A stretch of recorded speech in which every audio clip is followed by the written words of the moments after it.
Morning students. चलिए हम आज की क्लास स्टार्ट करते हैं। तो आज की इस क्लास में हम अध्याय 4 यानी गति के बारे में पढ़ेंगे। आपका अध्याय 4 का नाम क्या है? गति।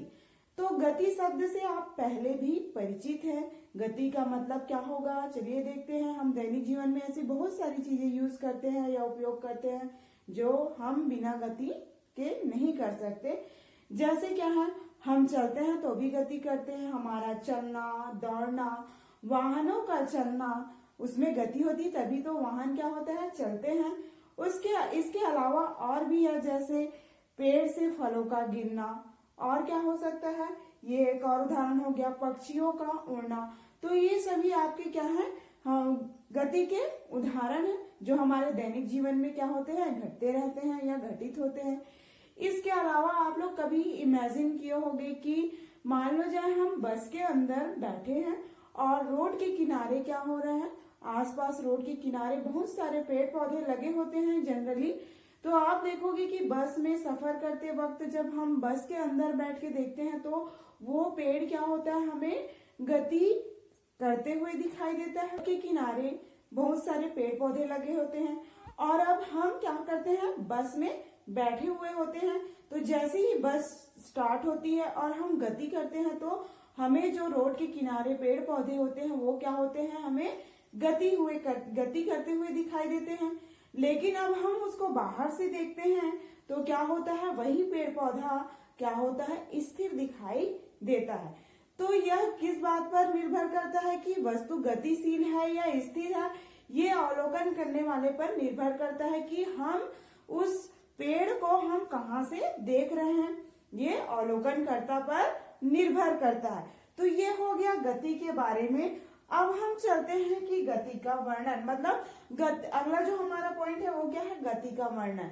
तो हम देखेंगे कि कोई वस्तु जो गतिशील है उसमें होने वाले परिवर्तन को हम कुछ उदाहरणों के माध्यम से समझेंगे कि उसमें क्या परिवर्तन होता है।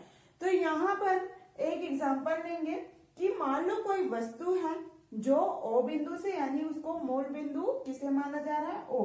तो कोई वस्तु है जो O से अपना स्थिति प्रारंभ करती है यानी गति करती है। तो O से कहाँ जा रही है, D की ओर, फिर D से कहाँ जा रही है, C की ओर, और C से कहाँ की ओर जा रही है, B की ओर, और B से A की ओर।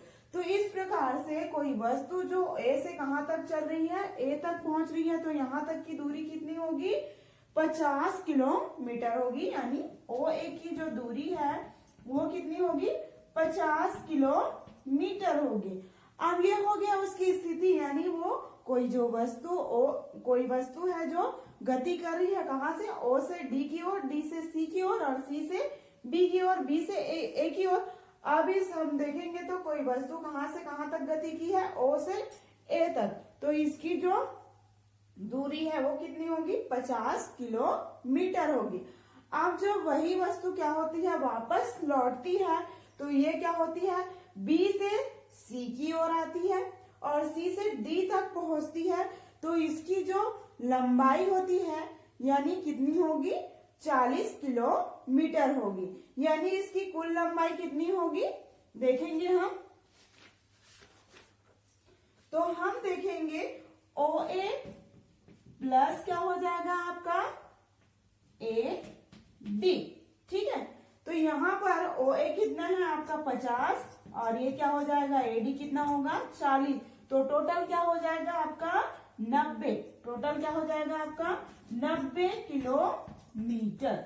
एक बार और देख लीजिए, मान लो जाए कोई वस्तु है जो O से अपनी गति प्रारंभ कर रही है, O से D की ओर जा रही है, D से C की ओर, C से B की ओर, और B से A की ओर। यानी वो कुल दूरी कहाँ से तय कर रही है, प्रारंभ होकर O से A तक पहुंचती है। तो उसकी जो दूरी है वो कितनी होती है, 50 किलोमीटर होती है। यानी दूरी बोल रही हूँ, मार्ग की जो लंबाई होती है, यानी इस मार्ग की लंबाई जो है O से A तक की मार्ग की लंबाई वो कितना है, 50 किलोमीटर है। अब जब वो वापस लौटती है, तो कोई वस्तु जो है वो वापस लौटती है तो उसकी स्थिति में परिवर्तन हो रहा है, यानी वो B से C की ओर आ रहा है, C से D की ओर पहुंचती है। तो इसके मार्ग की जो लंबाई होती है वो कितनी होती है, मार्ग की लंबाई देखेंगे तो ये क्या हो जाएगा आपका OA प्लस AD, ठीक है, क्या हो जाएगा, मतलब स्थिति क्या होगी, मतलब कोई वस्तु जो प्रारंभ किया है वो ओ से ए तक प्रारंभ किया है, ओ से ए में खत्म हो रहा है, फिर उसकी स्थिति में परिवर्तन हो रहा है, तो ये बी से कहा सी की ओर और सी से डी की ओर पहुंच रही है, तो इसके मार्ग की लंबाई क्या हो जाएगी, ओ ए प्लस ए डी। तो ये क्या हो जाएगा, ओ ए कितना है आपका 50 किलोमीटर और ए डी कितना है आपका 40 किलोमीटर, ठीक है, 40, तो ये कितना हो जाएगा, दोनों को जोड़ेंगे 50 और 40, तो कितना हो जाएगा आपका 90 किलोमीटर। तो इस प्रकार से हम ये कह सकते हैं, यहाँ पर किसकी बात हो रही है, दूरी की बात हो रही। तो दूरी की परिभाषा क्या होगी, वस्तु द्वारा तय की गई मार्ग की कुल लंबाई को ही हम क्या कहते हैं, दूरी कहते हैं। वस्तु द्वारा तय की गई मार्ग की कुल लंबाई को ही हम क्या कहते हैं, दूरी कहते हैं। ये क्या होती है, अदिश राशि होती है और इसका एसआई मात्रक क्या होता है, मीटर होता है। यहाँ पर देख लीजिए दूरी की और परिभाषा एक बार, वस्तु द्वारा तय की गई मार्ग की कुल लंबाई ही दूरी कहलाती है। यह अदिश राशि होती है, इसका एसआई मात्रक क्या होता है, मीटर होता है। तो ये हो गया आपका। अब इसमें हमें ये देखना है कि वस्तु की प्रारंभिक स्थिति क्या थी, प्रारंभिक स्थिति वस्तु की ओ है और अंतिम स्थिति क्या है आपकी डी, यानी कोई वस्तु ओ से स्टार्ट होकर कहाँ जा रही है, ए, फिर वापस कहाँ जा रही है, बी से होते हुए डी तक पहुंच रही। तो इसकी जो प्रारंभिक स्थिति है वो क्या है, ओ है और अंतिम स्थिति डी है। तो इन दोनों को देखेंगे, अंतिम और प्रारंभिक स्थिति की दूरी, तो इनमें कितने किलोमीटर की दूरी है, 10 किलोमीटर की ही मतलब डिफरेंस है। 10 किलोमीटर का ये 50 है और ये 40 है, यानी ओ से ए तक की जो लंबाई है मार्ग की वो कितना है 50 और वापस वो लौट रही है डी तक, तो वो क्या है 40। तो इन दोनों में हम देखेंगे तो कितना हो जाएगा आपका 10 किलोमीटर का ही इसमें फर्क दिखाई देगा। तो यह क्या कहलाएगा, इसमें जो प्रारंभिक और अंतिम स्थितियों में अंतर जो दिखाई दे रहा है वही क्या कहलाएगा आपका विस्थापन। तो विस्थापन यहाँ पर आता है, तो विस्थापन की परिभाषा आप लोग को बता दूं कि विस्थापन हम किसे कहते हैं, तो वस्तु की अंतिम और प्रारंभिक स्थितियों को ही, अंतर को ही हम क्या कहते हैं, विस्थापन कहते हैं। इस चित्र के माध्यम से आप ऐसा भी समझ सकते हैं कि वस्तु की अंतिम स्थिति और प्रारंभिक स्थिति, यानी अंतिम स्थिति डी हो गई, तो वस्तु की अंतिम और प्रारंभिक स्थितियों के अंतर को ही हम क्या कहते हैं, विस्थापन कहते हैं। अब हम आगे देखते हैं कि अदिश राशि किसे कहते हैं और सदिश राशि किसे कहते हैं। तो अदिश राशि किसे कहते हैं, तो किसी वस्तु द्वारा तय की गई, क्या होगा, किसी वस्तु द्वारा तय की गई दूरी में हमें, दूरी को व्यक्त करने के लिए हमें क्या जरूरत पड़ती है, अंकी मान की आवश्यकता होती है, यानी अंकों के मान की आवश्यकता होती है। एक बार और देख लीजिए कि अदिश राशि किसे कहते हैं, कि किसी वस्तु द्वारा तय की गई दूरी को व्यक्त करने के लिए हमें अंकी मान की आवश्यकता होती है, इसके लिए हमें दिशा की आवश्यकता नहीं होती है। तो ऐसी राशि को हम क्या कहते हैं, अदिश राशि कहते हैं। अब आता है सदिश राशि किसे कहते हैं, तो क्या होगा, किसी वस्तु के विस्थापन को व्यक्त करने के लिए हमें अंकी मान के साथ साथ गति की दिशा की भी आवश्यकता होगी, तो इसे हम सदिश राशि कहते हैं। तो इन सब परिभाषाओं को, जो छोटी छोटी परिभाषाएं हैं, जैसे दूरी किसे कहते हैं, विस्थापन किसे कहते हैं, अदिश राशि, सदिश राशि किसे कहते हैं, तो इन सबको आप लोग थोड़ा सा ध्यान दीजिएगा, याद रखिएगा, ताकि आगे जो मैं एग्जाम्पल बताऊंगी, उदाहरण दूंगी, गणिती जो व्यंजक होंगे उनमें ये सभी चीज क्या होंगे, मतलब वो नियम लगेंगे, यानी इन छोटी छोटी परिभाषाओं को आपको ध्यान देना होगा, ताकि आगे जो हमें व्यंजक ज्ञात करेंगे तो उसमें हमें क्या होगा, सरल होगा, या फिर गणितीय उदाहरण पढ़ेंगे उसमें भी सरल पड़ेगा इन सब परिभाषाओं को याद रखने में। तो चलिए हम क्या क्या पढ़ लिए, दूरी एक बार और रिपीट कर देती हूँ। दूरी की परिभाषा क्या होगी, किसी वस्तु द्वारा मार्ग में तय की गई कुल लंबाई को ही हम क्या कहते हैं, दूरी कहते हैं। उसके बाद विस्थापन की परिभाषा क्या होगी, वस्तु की अंतिम और प्रारंभिक स्थितियों के अंतर को ही हम विस्थापन कहते हैं। उसके बाद हम आते हैं अदिश राशि, तो वस्तु द्वारा तय की गई दूरी को व्यक्त करने के लिए हमें अंक की मान की आवश्यकता होती है, तो ऐसी राशि क्या कहलाती है? अदिश राशि कहलाती है। अब आते हैं सदिश राशि में। तो किसी वस्तु द्वारा विस्थापन द्वारा क्या होगा? किसी वस्तु के विस्थापन को व्यक्त करने के लिए हमें अंकीय मान के साथ वस्तु की गति की दिशा की आवश्यकता होगी, तो इसे हम क्या कहेंगे? सदिश राशि कहेंगे। तो इन परिभाषाओं को आप अच्छे से याद करिएगा, ठीक है। आगे चलते हैं हम चाल एवं वेग में। तो चाल की परिभाषा देखते हैं कि चाल और वेग की परिभाषा। चलिए हम देखते हैं जो हमारा अगला टॉपिक है वो क्या है? चाल। तो चाल किसे कहते हैं? तो वस्तु द्वारा इकाई समय में तय की गई दूरी को हम चाल कहते हैं। वस्तु द्वारा इकाई समय में तय की गई दूरी को हम चाल कहते हैं। इसका SI मात्रक क्या होता है? मीटर प्रति सेकंड होता है। तो चाल की ये हो गई परिभाषा। तो इसको एक एग्जांपल के थ्रू बताना चाहूंगी। मान लो जाए हमारे पास दो बसें हैं, A और B, ठीक है। दो बसें हैं, तो अब क्या होता है? मान लो जाए A जो बस है, यानी हमारा बस का नाम मान लो जाए मैंने A दिया है, या कोई बस है, दो बसें हैं, उनमें से मैंने एक को नाम दे दिया है A और दूसरे को नाम दे दिया है B। तो मान लो जाए हमारा जो A नाम का जो बस है वो कितना है आपका? जैसे 10 किलोमीटर की जो दूरी है, सॉरी 10, या आप लोग अपने से भी ले सकते हो। मान लो जाए बस A जो है वो 30 किलोमीटर की दूरी 45 मिनट में तय करती है, और जो बस B है वो 30 किलोमीटर की जो दूरी है उसको 60 मिनट में क्या करती है? पूरी करती है। तो हम देखेंगे, हम इन दोनों बसों में उदाहरण हमने दो बसों का लिया है। तो हमारा A बस है वो 30 किलोमीटर की दूरी को कितने मिनट में तय कर रहा है? 45 मिनट में। लेकिन जो बस B है वो 30 किलोमीटर की दूरी को तय करने में कितना मिनट लगा रहा है? 60 मिनट लगा रहा है। तो हम क्या करते हैं? बस की जो गति की दर को नापने के लिए क्या करते हैं? मानी पता लगाने के लिए, बस की जो गति की दर है उसको पता लगाने के लिए हम क्या करते हैं? बस का इकाई समय में तय की गई दूरी को नापते हैं, यानी बस के द्वारा जो तय की गई दूरी है उसको नापते हैं। तो यही क्या कहलाता है? आपका चाल कहलाता है। चाल क्या है? वस्तु द्वारा तय की गई दूरी को हम चाल कहते हैं। इसका SI मात्रक मीटर प्रति सेकंड है। तो हमने दो बसों का उदाहरण लिए हैं, जिसमें से बस A जो है वो 30 किलोमीटर की दूरी को 45 मिनट में तय करती है, जबकि बस B जो है वो 30 किलोमीटर की दूरी को 60 मिनट में कंप्लीट करती है। तो इससे हम ये पता लगा सकते हैं कि बस A जो है वो तेजी से अपना क्या कर गति किया होगा, और B जो है वो क्या होगा? धीमी गति से चला होगा। तो इसे ही हम क्या करेंगे? बस की गति की दर को नापने के लिए, यानी बस की गति की दर का पता लगाने के लिए हम बस की इकाई समय को क्या करते हैं? नापते हैं। तो यही क्या कहलाती है? आपकी चाल कहलाती है।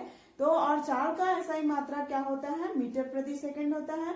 अगर हम बस की बात करें तो बस के हिसाब से इसका अन्य मात्रक भी होता है, जैसे किलोमीटर प्रति घंटा, यानी बस की चाल का अन्य एक और मात्रक होता है, क्या होता है? किलोमीटर प्रति घंटा। अब आते हैं हम औसत चाल में। तो औसत चाल की हम परिभाषा देखेंगे तो क्या होगा? औसत चाल की परिभाषा क्या होगी आपका? बस के द्वारा तय की गई कुल दूरी, यानी वस्तु द्वारा तय की गई कुल दूरी और कुल समय अंतराल के अनुपात को हम क्या कहेंगे? औसत चाल कहेंगे। यहाँ पर बस के एग्जाम्पल लिया है, तो आप ये भी बोल सकते हो कि बस के द्वारा तय की गई कुल दूरी और कुल समय अंतराल के अनुपात को हम क्या कहते हैं? औसत चाल कहते हैं। या वस्तु द्वारा तय की गई दूरी और कुल समय अंतराल के अनुपात को औसत चाल कहते हैं।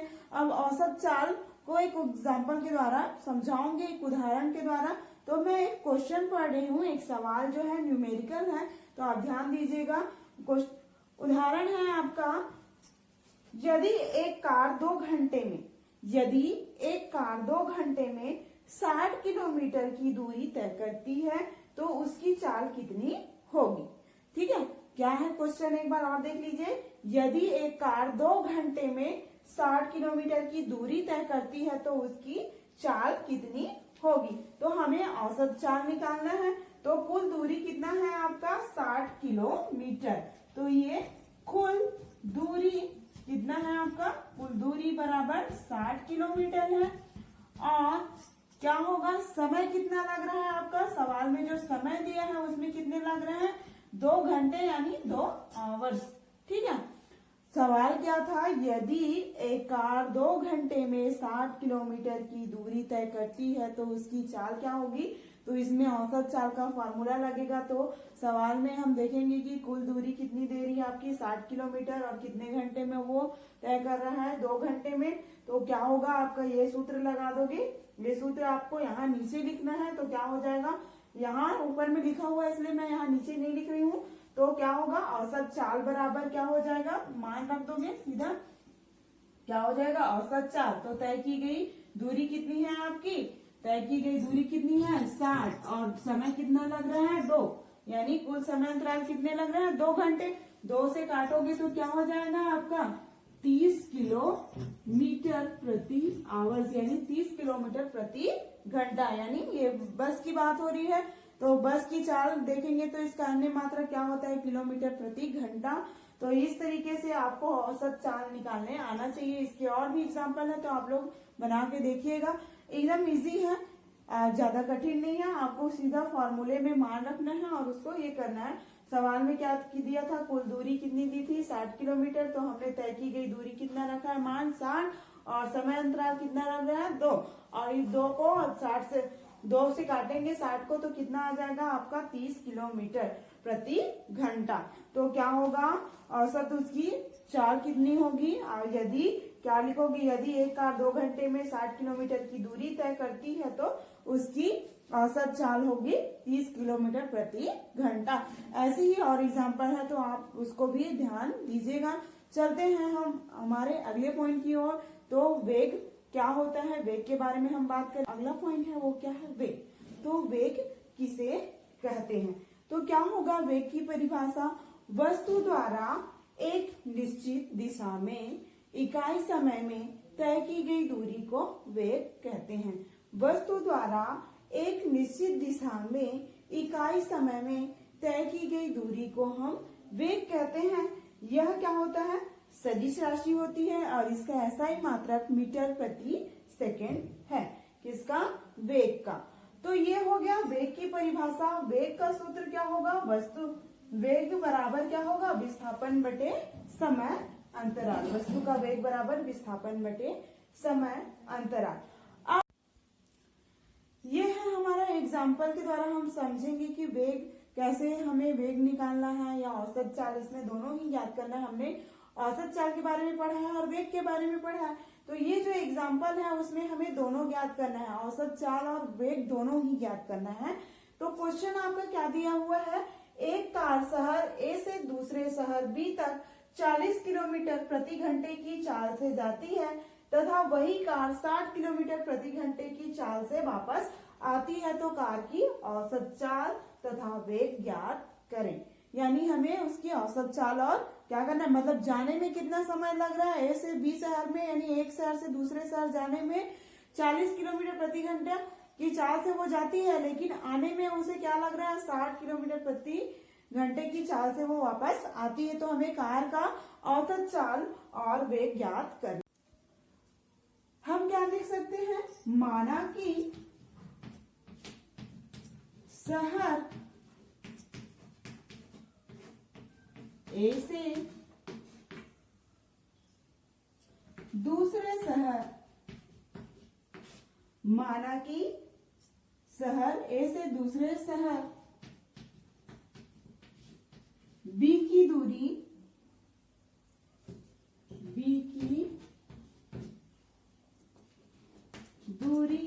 बराबर कितना दिए हैं x किलोमीटर x किलोमीटर है। ठीक है, x किलोमीटर है। माना कि शहर ए से दूसरे शहर बी की जो दूरी है वो कितनी है, x किलोमीटर है। तो कार को ए से बी तक जाने में लगा समय, कार को ए से बी तक, यानी ए एक शहर है तो बी दूसरा शहर है, तो ए से बी तक जाने में लगा समय, कार को ए से बी तक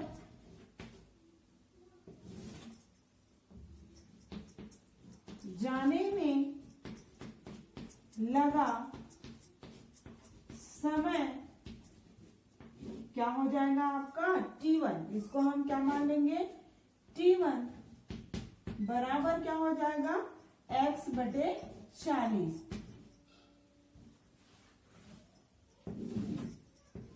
x बटे 40 यानी ए शहर से वो बी शहर तक जा रहा है तो उसमें कितना लग रहा था आपने देखा था 40 किलोमीटर। तो t1 बराबर क्या हो जाएगा x बटे 40। फिर कार को वापस आने में लग रहा है यानी बी से ए तक जाने में लगा समय t2 बराबर क्या हो जाएगा x बटे 60। ठीक है, ये हो जाएगा आपका t यानी समय लग रहा है। अब हमारा चाल का क्या सूत्र है दूरी बटे समय। चाल का हमारा सूत्र है, चाल का हम देखेंगे सूत्र तो क्या है चाल बराबर क्या होता है दूरी बटे समय। अब हम समय को इस तरीके से पक्षांतर कर दें, ये ऐसे लिखिए समय, तो ये क्या हो जाएगा समय बराबर दूरी बटे 4। क्या हो जाएगा दूरी बटे 4। इस तरीके से ये सूत्र है। चाल बराबर क्या होता है दूरी बटे समय, तो क्या हो जाएगा अगर समय इधर आ जाएगा तो दूरी बटे 4। तो यहाँ पर हमें कुल समय निकालना है, यानी कुल समय निकालना है तो क्या हो जाएगा कुल समय क्या हो जाएगा t और कुल समय यानी हम इन दोनों को जोड़ेंगे तो क्या हो जाएगा t1 प्लस क्या हो जाएगा t2 हो जाएगा। ठीक है, क्या हो जाएगा कुल समय हमें निकालना है तो t1 और t2 को जोड़ना है तो क्या हो जाएगा t कुल समय बराबर t बराबर क्या हो जाएगा t1 प्लस t2। अब इस सूत्र में हमें क्या करना है मान रखना है, इसको मैं मिटा रही हूँ आपको ध्यान रखना पड़ेगा। ठीक है, तो हमें t कुल समय है तो t1 का मान हमें क्या दिया है x बटे 40। ठीक है, प्लस क्या हो जाएगा t2 का मान कितना दिया है यहाँ पर इस तरीके से कर लो। ठीक है, और t2 का मान क्या दिया है x बटे 40। अब यहाँ पर देखोगे 60, ये क्या दिया है t2 का मान 60। अब इस दोनों में हमें क्या करना है लघुत्तम निकालना है।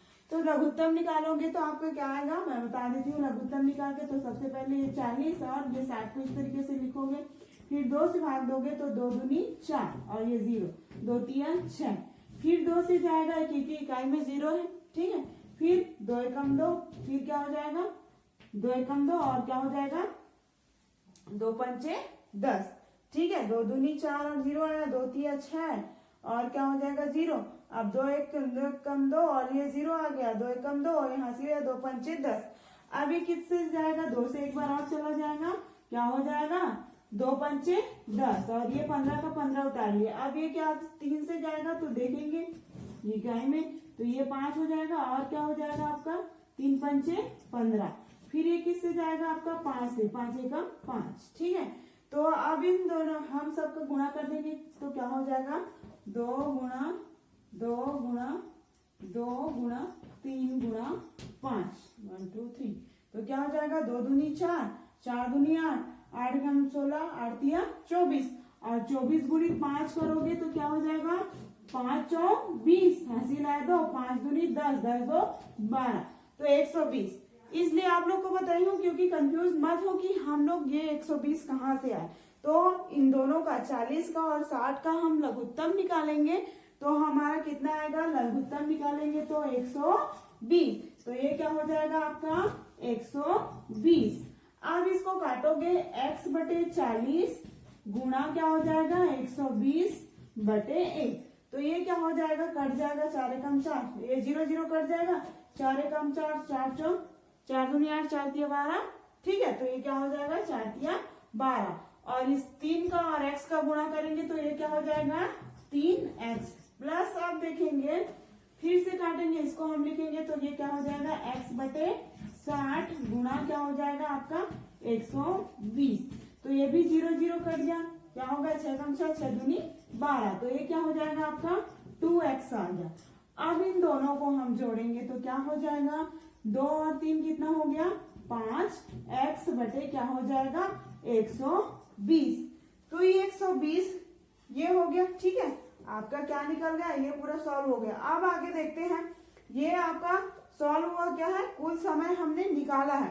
अब आगे देखते हैं कार द्वारा तय की गई कुल दूरी। कार द्वारा तय की गई कुल दूरी, इसको मिटा रही हूं, आप लोग ध्यान दीजिएगा। अब यहाँ इधर देखिए, अब ये कुल समय तो हमारा निकल गया, कितना निकल गया, 105 बटे 5x बटे 120 कुल समय निकल गया। अब हमें कार द्वारा तय की गई दूरी, ठीक है, दूरी निकालना। कार द्वारा तय की गई क्या निकालना है, कुल दूरी। तो कुल दूरी क्या हो जाएगा, ये कुल दूरी मतलब क्या हो जाएगा, x प्लस एक्स, तो ये क्या हो जाएगा आपका 2x। कार द्वारा तय की गई दूरी क्या हो जाएगा, x प्लस एक्स क्या हो जाएगा 2x। अब परंतु कार का विस्थापन क्या होगा, परंतु कार का विस्थापन कुल दूरी क्या हो रहा है, x प्लस एक्स 2x हो गया, तो विस्थापन क्या होगा, x माइनस एक्स, तो बराबर क्या हो जाएगा, 0 हो जाएगा। अब हमें और एक सूत्र लिखना है, कौन सा, अब इसमें कौन सा सूत्र लगेगा, औसत चाल का। तो औसत चाल का सूत्र क्या है, औसत चाल बराबर क्या होगा, कुल तय की गई दूरी बटे समय अंतराल। कुल तय की गई दूरी बटे क्या होगा, समय अंतराल। तो यहां पर आप देखोगे कुल दूरी कितना आ रहा है, कार द्वारा तय की गई कुल दूरी कितना है आपका, तो ये औसत चाल में मान रखोगे सूत्र में। औसत चाल का क्या सूत्र है, कुल तय की गई दूरी बटे समय अंतराल। तो कुल तय की गई दूरी कितना दिया है, 2x।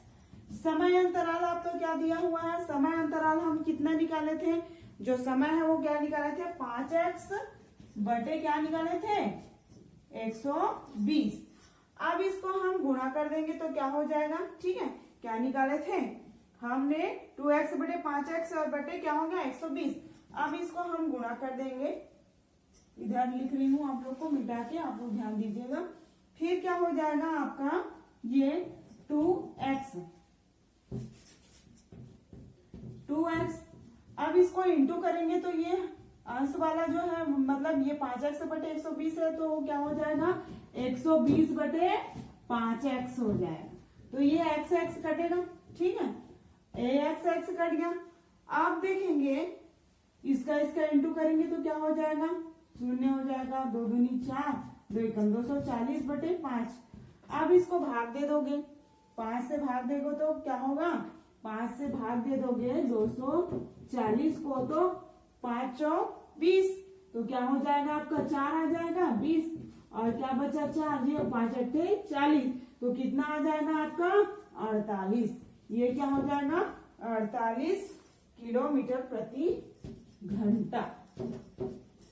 तो ये आपका क्या निकला, औसत चाल। अब एक और सूत्र लगेगा, वेग के लिए क्या सूत्र निकलता है, इसमें हमें कार का औसत चाल भी निकालना था और क्या निकालना था, वेग। तो ये औसत चाल तो हमारा निकल गया, हमने कुल समय अंतराल निकाला, उसके बाद सूत्र में मान रखा, तो ये औसत चाल हमारा कितना आया, 48 किलोमीटर प्रति घंटा। अब हमें ये क्या निकालना है, कार का वेग निकालना है। क्या निकालना है, कार का वेग। तो यहाँ पर मैं इसको मिटाकर लिख रही हूँ, आप लोग ध्यान देंगे। तो कार का वेग क्या होगा,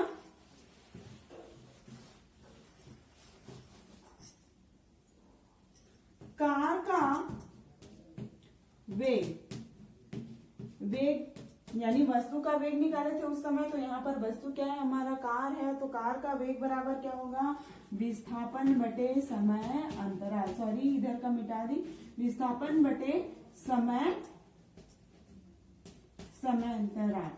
तो विस्थापन आपका कितना था, विस्थापन याद कीजिए, आप लोग पहले लिखी थी, तो x माइनस एक्स क्या हो जाता था 0, तो विस्थापन कितना था 0 और समय अंतराल कितना है 5x बटे 120। यानी हमारा समय फर्स्ट में याद कीजिए हमने समय कितना निकाला था 5x बटे 120।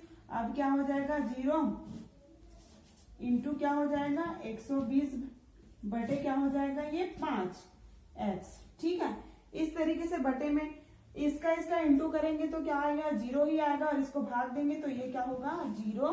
ठीक है, तो इस तरीके से हमारा कार का औसत वेग और चाल क्या औसत चाल और वेग क्या होता है ज्ञात होता है। तो ये एग्जाम्पल है, आप लोग को ये ब्लैक बोर्ड छोटा है इसलिए मिटा मिटा के समझाई हूँ, तो आप लोग थोड़ा सा ध्यान देंगे और कंफ्यूज होंगे तो आप अगर कहीं पर भी डाउट होगा तो आप लोग पूछ सकते हो। और साथ ही ये बुक में आपका पेज नंबर 50 में भी दिया हुआ है, एक बार और आप लोग रीड कर सकते हो इसको, फिर भी समझ में ना आए तो आप मुझसे पूछ सकते हो मेरे व्हाट्सएप नंबर पर। इसके आगे का टॉपिक हम जब नेक्स्ट वीडियो में पढ़ेंगे, इसके आगे का टॉपिक हम क्या करेंगे नेक्स्ट वीडियो में पढ़ेंगे। तब तक के लिए थैंक यू।